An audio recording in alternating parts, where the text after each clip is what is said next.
Hello everyone, अस्सलाम वालेकुम। आज मैं आपके लिए लेकर आई हूँ job in Australia. Part time sales assistant job है ये। तो कंपनी जो है यहाँ पर सब डिटेल्स दिया गया है, कंपनी लोकेशन और एक्सपीरियंस, स्किल्स, रिक्वायरमेंट, ये सारी चीज़ें यहाँ पर दी गई है। फैशन रिक्वायरमेंट जो है फैशन रिटेल एक्सपीरियंस चाहिए, personal style, team player communication skill के साथ। तो आप यहाँ पर ये जो लिंक दिया गया है for apply, click on the link. मैं आपको ये लिंक जो है डिस्क्रिप्शन में दे देती हूँ, तो यहाँ से मैं क्लिक करके बताती हूँ अभी ये लिंक।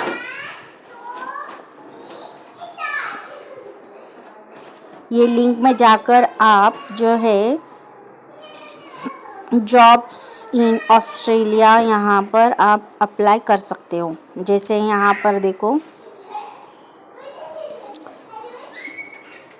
यहाँ पर से देखो और दूसरे भी जॉब्स यहाँ पर मिल जाएंगे आपको। टाइपिंग वर्क फ्रॉम होम, और यहाँ से अप्लाई करना है। फिर उसके बाद दूसरे भी जॉब्स यहाँ पर अवेलेबल है। तो ऐसे करके आप जॉब इंशाल्लाह कर सकते हो अप्लाई करके।